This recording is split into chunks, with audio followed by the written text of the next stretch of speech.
Assalamualaikum warahmatullahi wabarakatuh. Izin memperkenalkan diri, nama saya Irfan Pramuditya dengan NPM 191506123 dari kelas TIA. Di sini saya akan menjelaskan tentang web service. Konsep web service sendiri diusulkan pertama kali oleh Hewlett-Packard pada tahun 1999 sebagai penyedia layanan internet. Lalu Microsoft memperkenalkan layanan ini setahun setelahnya. Seperti pada gambar web service, mulai dari klien, HTTP, HTTPS request, kemudian ke server, ke tube, ke respon, kemudian ke proxy. Kemudian pengertian web service merupakan aplikasi yang berisi sekumpulan basis data atau database dan perangkat lunak atau bagian dari program perangkat lunak yang diakses secara remote oleh piranti dengan perantara tertentu. Melalui web service memungkinkan pengguna untuk mengatasi permasalahan berupa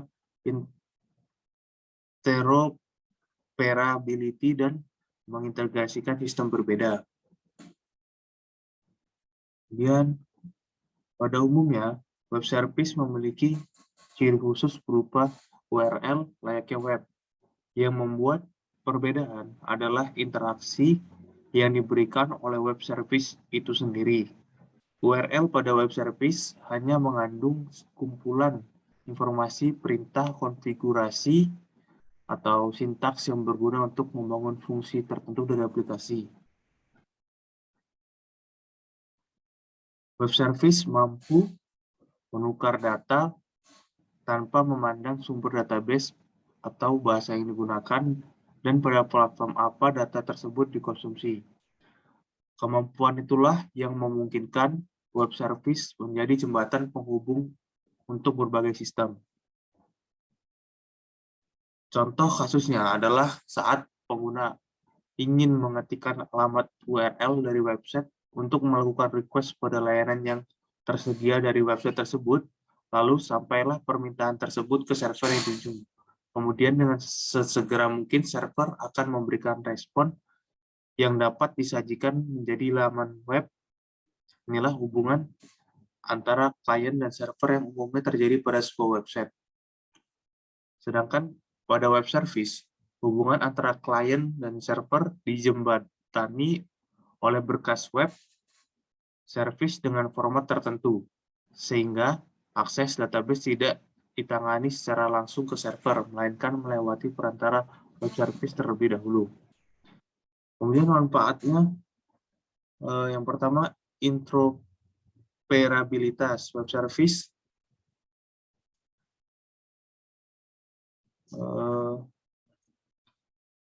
Interoperabilitas sendiri memiliki definisi berupa kapabilitas dari sebuah sistem yang antarmukanya diungkapkan sepenuhnya untuk berinteraksi dan berfungsi dengan produk atau sistem lain, kini atau di masa mendatang tanpa batasan akses atau implementasi.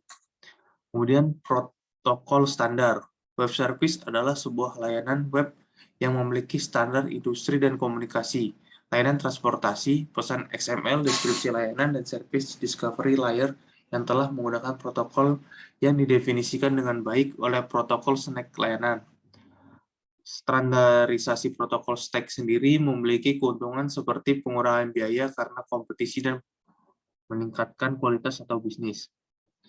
Kemudian komunikasi biaya rendah. Web service yang menggunakan mekanisme SOAP pada protokol di HTTP akan memberikan efek penggunaan internet murah. Selain SOAP, web service juga bisa diterapkan pada mekanisme reliable transport seperti FTP.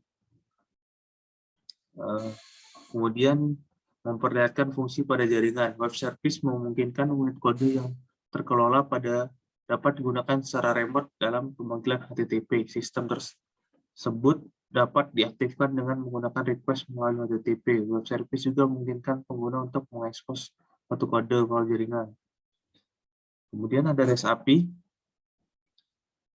REST API merupakan penerapan dari API, Application Programming Interface. Sedangkan REST, Representation State Transfer, adalah sebuah arsitektur metode komunikasi yang menggunakan protokol HTTP untuk pertukaran data, di mana metode ini sering diterapkan dalam pengembangan aplikasi dengan tujuan untuk menjadikan sistem memiliki performa yang baik, cepat, dan mudah untuk dikembangkan, terutama dalam pertukaran dan komunikasi data.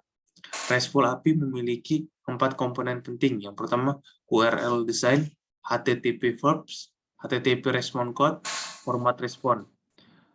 Kemudian kita uraikan komponen tersebut satu-satu.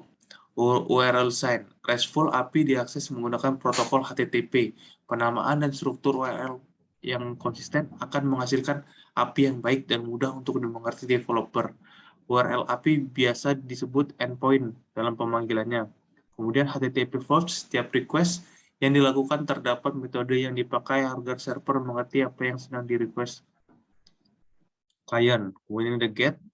GET adalah metode HTTP request yang paling mudah. Metode ini digunakan untuk membaca atau mendapat data dari sumber. Selanjutnya POST. POST adalah metode request yang digunakan untuk membuat data baru dengan menyisipkan data dalam body request yang dilakukan. PAT adalah metode HTTP request yang biasa digunakan untuk melakukan update. Kemudian ada delete. Delete adalah metode request yang digunakan untuk menghapus suatu data. Kemudian ada response code, adalah kode standarisasi dalam menginformasi hasil request kepada klien.